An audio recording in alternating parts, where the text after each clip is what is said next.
Welcome to Enhanced Radio Classics, the podcast where we breathe new life into the golden age of radio. I'm your host, Brian. As we revisit these classic shows, I do my best to enhance the sound quality for you and give you some fascinating insights to enrich the listening experience. On today's episode, we will continue our retrospective of the iconic series, The Lives of Harry Lime, starring, of course, Orson Welles as the charming yet roguish anti-hero, Harry Lime. His captivating series serves as a prequel to the classic film The Third Man, and we're going to be featuring the 6th episode of the series, titled The Bohemian Star, which originally aired on Friday, September 7th, 1951.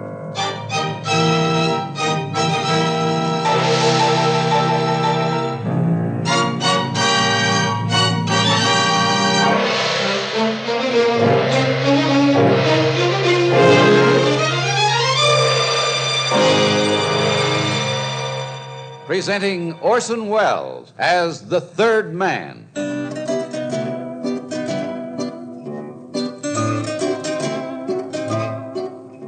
The Lives of Harry Lime. The fabulous stories of the immortal character originally created in the motion picture The Third Man, with zither music by Anton Kara. That was the shot that killed Harry Lime. He died in a sewer beneath Vienna. As those of you know who saw the movie The Third Man. Yes, that was the end of Harry Lime. But it was not the beginning. Harry Lime had many lives, and I can recount all of them. How do I know? It's very simple. Because my name is Harry Lime.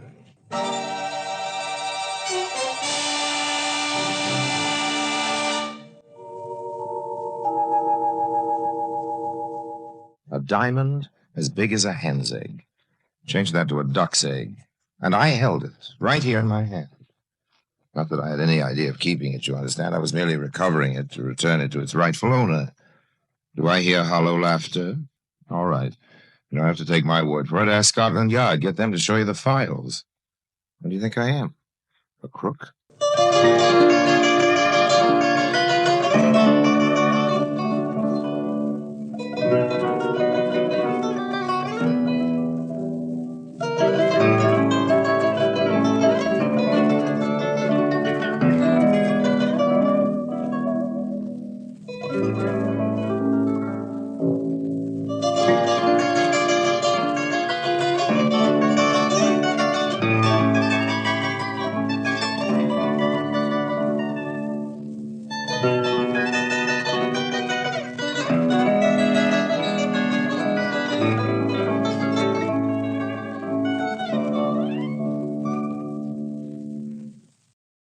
And now, Orson Welles as Harry Lime, the Third Man, in The Bohemian Star.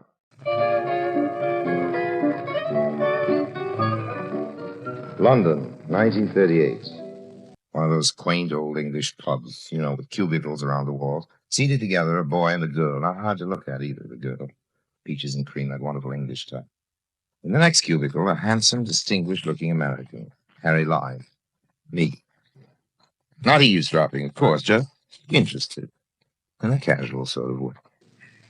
You mean to say you have to work? Yeah.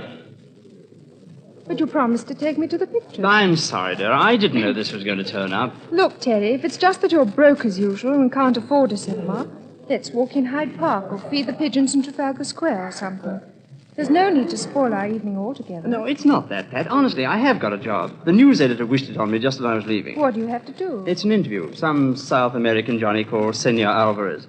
I've got an appointment with him at the Hotel Splendid at 8:30. What is it you have to see him about? Well, ever heard of Bocanovia? One of those little Balkan states. That's right.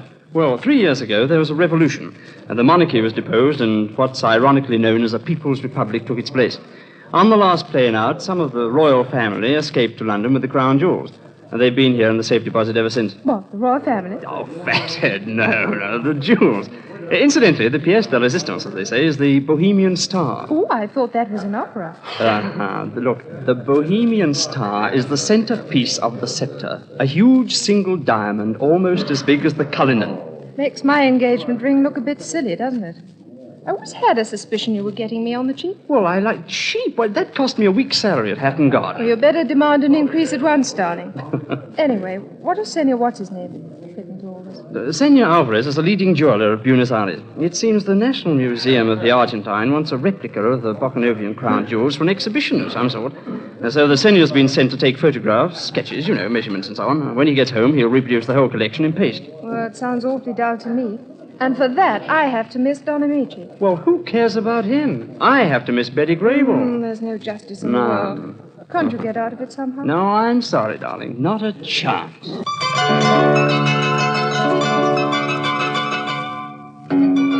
I've always had an interest in jewels, purely academic, of course, particularly diamonds, particularly big diamonds.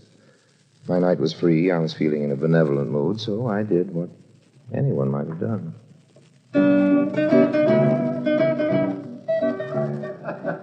Hey, excuse me. I hope you'll forgive my rudeness, but I couldn't help overhearing your conversation.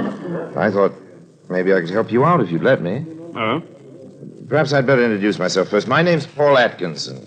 Paul Atkinson? Not the Paul Atkinson of American Associated Press. Well, I do an occasional stint for the AAP. Oh, gosh, why, I read your articles every week. I'm Terry Freeman of the Clarion. Glad to know you, Terry. This is my fiancée, Miss Pat Weston. Hello, Pat. How do you do? Look, won't you sit down? Oh, thanks. This interview you have to do is sort of spoiling your evening together. I understand. Oh, just one of those things, you know. There's nothing we can do about it, I'm afraid. When do you have to turn your copy in? 10 o'clock tomorrow morning. 10? I'll do better than that. I'll deliver it personally to you at 9 on the dot. Guaranteed. I don't follow. Well, you two kids go off to your movie. I'll interview this guy, Alvarez, and write your story for you. Yes, but... Why should you do a thing like that? Well, why not? I haven't any girlfriends to take out. A pretty poor newspaper man who won't help a colleague when the chance turns up. Oh, it's kind of you, but I couldn't dream of imposing on you like that, Mr. Atkinson. Well, for the record, my friends call me Paul. Oh. I assure you it's no imposition. Of course, if you're scared, I won't turn in a story up to standard. Oh, gosh, look, it's not that. Why, you couldn't write a bad story if you tried, but look, what would my editor say if he found out? Who's going to tell him? You, or me, or Pat here?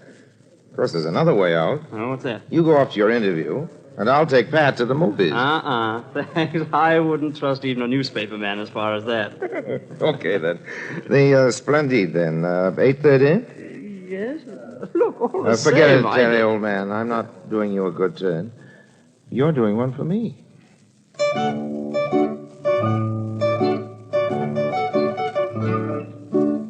On the dot of 8:30, I pressed the bell to Suite C, 3rd floor, Hotel Splendid. I hadn't figured out any plan of campaign, you understand. This was just a sort of preliminary survey. Smooth South American type introduced himself as Alvarez and invited me in. We drank each other's health, and then we settled down to business. I am not very accustomed to be interviewed, Senor Freeman. What is the procedure? Oh, it's easy. It's easy. I ask the questions, and you answer them. I will do my best. Well, now, your job is to work out the precise measurements, as I understand it, of the jewels and their settings, so you can make exact replicas for the museum. Is that right? Partly.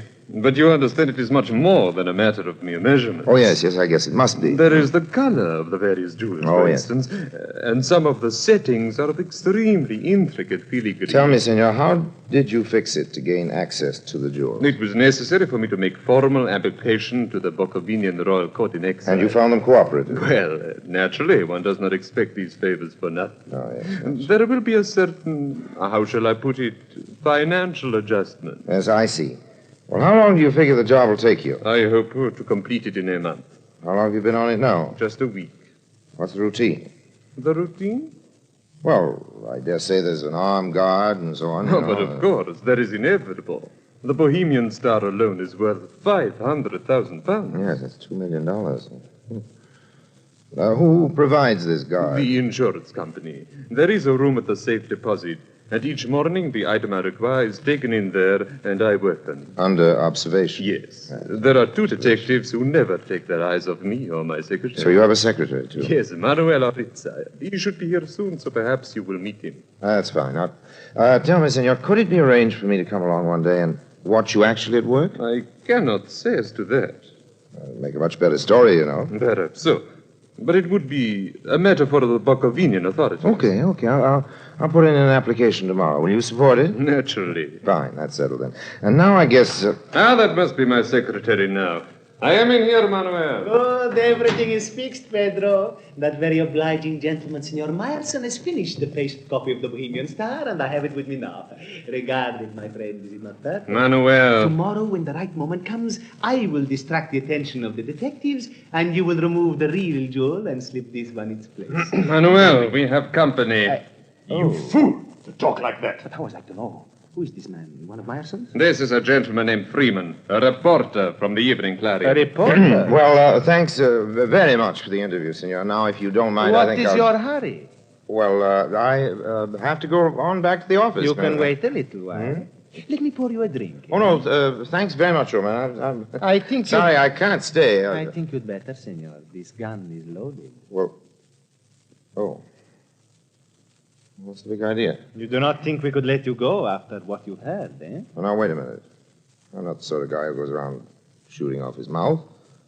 I can keep quiet. It is my intention to see you do keep quiet. Oh, it is? There are ways. Well, how? Such as we could kill you.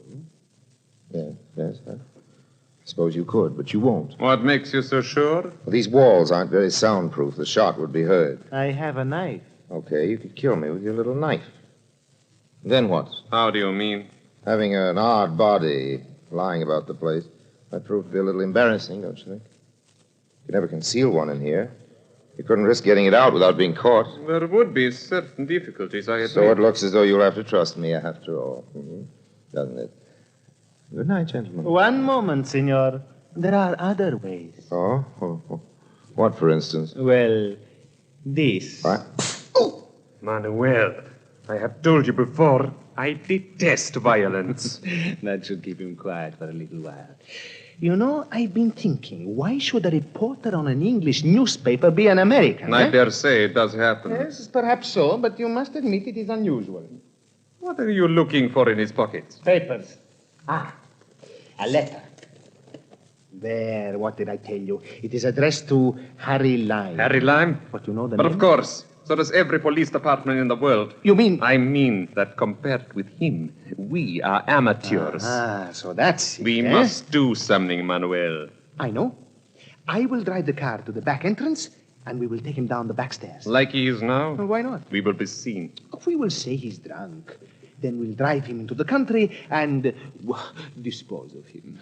As he himself would say, take him for a ride. Don't be foolish. There will be no killing. But surely... We are jewel thieves, not murderers. A man like Lime would have powerful friends who would stop at nothing to get even with us. Besides, this is England. What is that to do with it? There is an institution here known as Scotland Yard. Extremely efficient, I'd understand. I have no wish to die with a rope around my neck, even if you have. Very well. You make a better suggestion. All right. We steal the Bohemian Star tomorrow, right? Right? Tomorrow evening we catch a plane, and next morning we are in New York, where we have many good friends who will look after us, right? Right. Well, then it is quite simple. All we have to do is to keep our friends here quiet for a day and a half. And after that, it will not matter how much he talks. Yes, and how are we going to do that? That is up to Senor Meyerson. He must find us a quiet place somewhere and a reliable man to see that Senor Lime does not escape till we are clear. I will telephone him now. Aha. You are waking up, senor, eh? We are going to take a little journey soon, but I do not think it wise you should appear in public like this. Do you? That's better. Pleasant dreams, senor.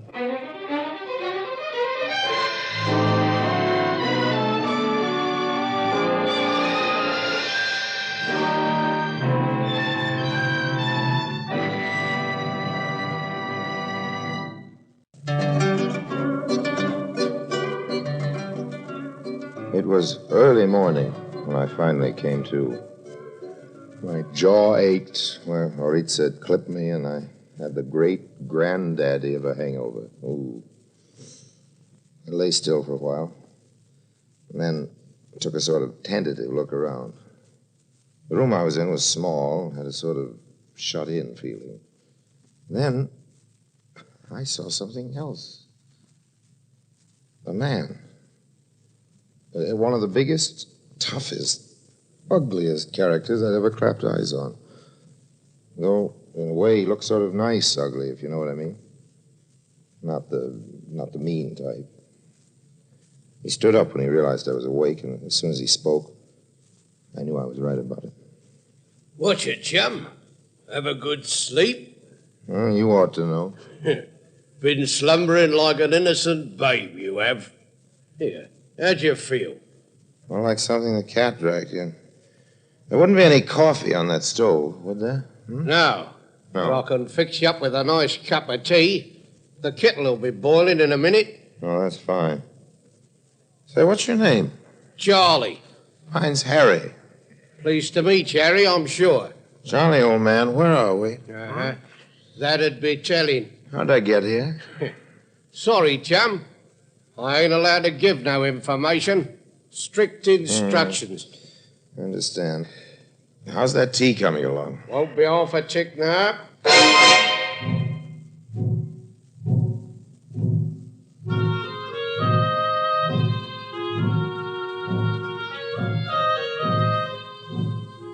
I slept again afterwards. It was going on for midday when I woke. Charlie had some food ready. After we'd eaten, he suggested a game of cribbage to pass the time. I disapprove of gambling, except maybe poker for real stakes with a few aces up my sleeve. But my only hope was to cultivate Charlie. And thank goodness he was no hothouse flower, so we settled down to play. After about an hour, I judged the time for action was right. 15-2, 15-4, a pair's 6, and one for his knob 7. Puts me out. That's a sprat you owe me. A sprat? Yeah, a tanner. 6pence. Oh, here you are. So, your deal. Oh, sure. Look what I've done. Spilled them all over the floor. That's all right, chum. I'll pick 'em up. Thank you, Charlie. Thank you. One more for luck. Sorry, Charlie, old man. You're a nice guy.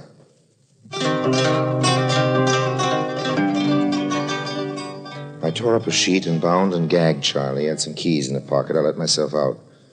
My guess had been right. I was somewhere in the East End. I walked till I found a main road and then called a cab.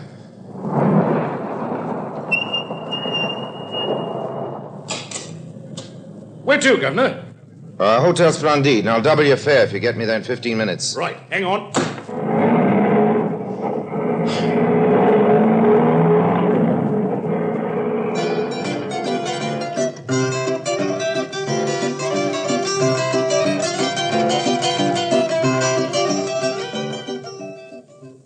There was only one way to tackle this job, the bold approach. At the Splendide, I went straight over to the desk and asked for Senor Alvarez. I'm sorry, sir. He's not in at present. Well, how about his secretary? Well, he's not in either, sir. They haven't checked out, have they? They're still staying here. They leave by plane for New York this evening, I understand, sir. Is there any message? No, thanks. That's okay.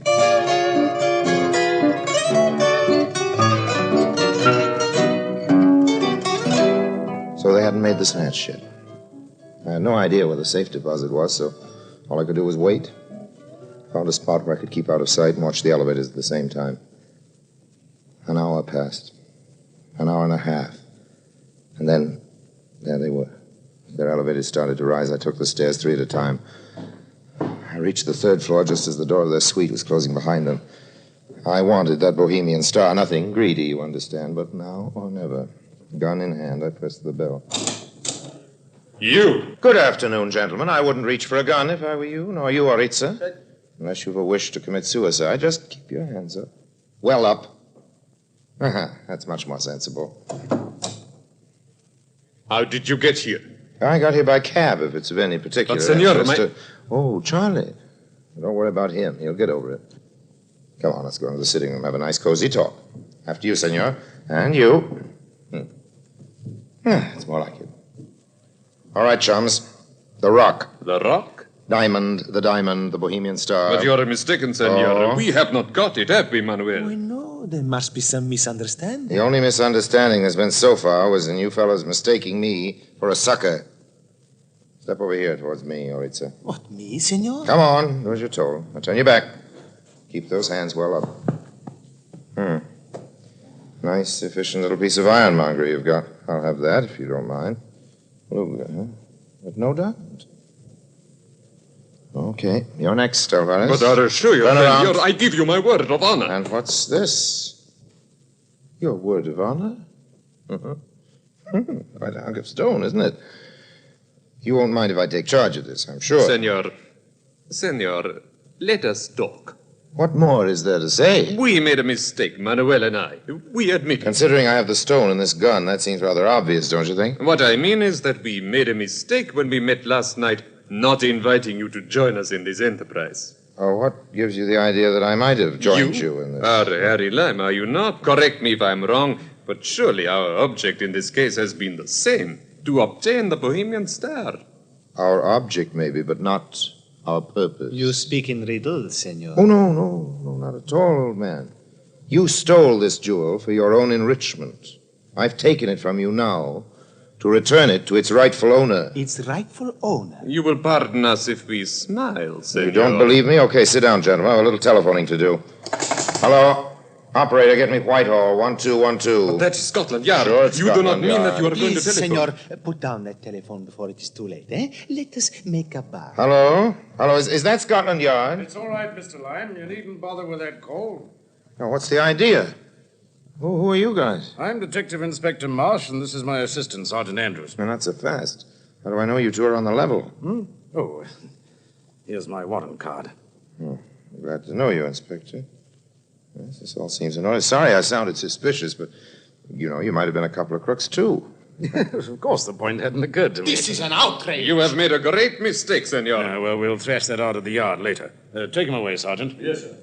Come on, you two. Well, I'm certainly glad you turned up when you did.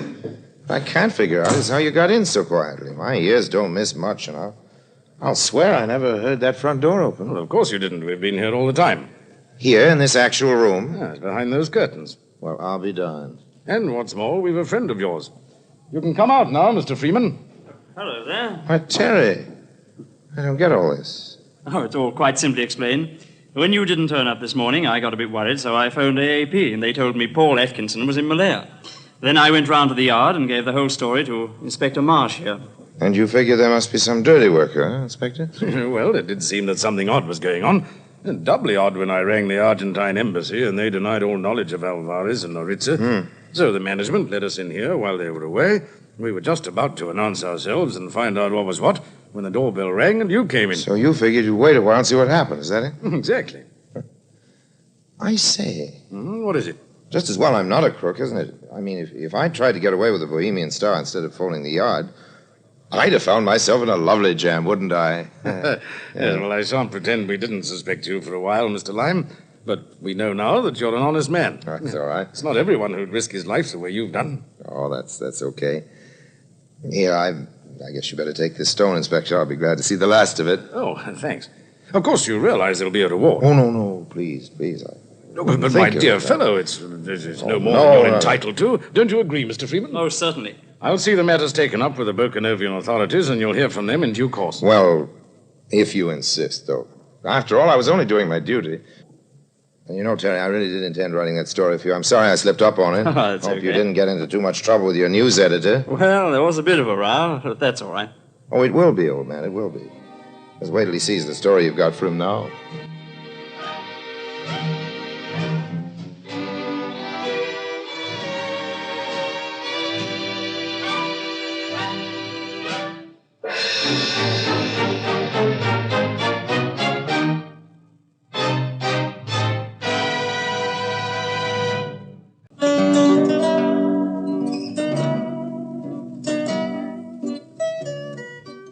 Right here, maybe I'd better hand in a little explanation. You're wondering what particular stroke of luck or lunacy led your old friend Harry to settle for just the reward, not to try for the diamond itself, at least while the going was good. Well, first of all, it was a very tidy little reward. And secondly, when I first came into that room, I just happened to notice the tip of what was unmistakably the shoe of a policeman sticking out of the curtains. Now, you may think that knowing I wasn't alone with a couple of crooks, that the realization that Scotland Yard was tuned in on our conversation had something to do with my decision to, shall we say, play it straight. That's what you may think. In fact, you'd be silly not to.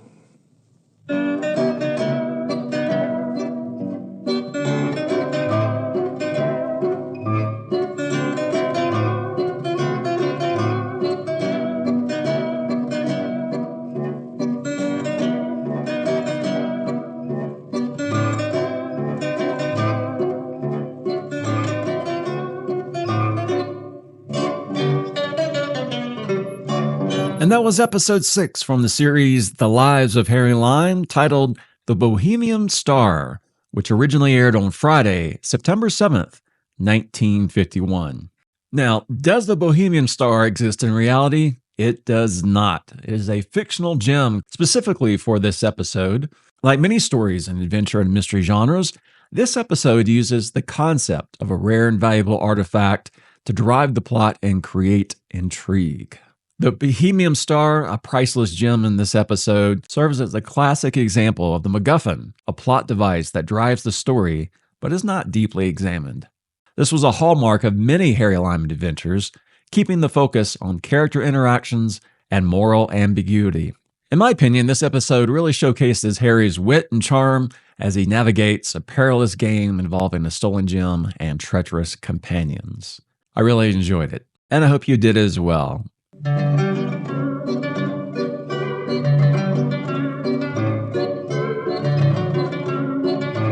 That's all I've got for this particular episode of Enhanced Radio Classics. My name is Brian. Thank you for your support and for listening.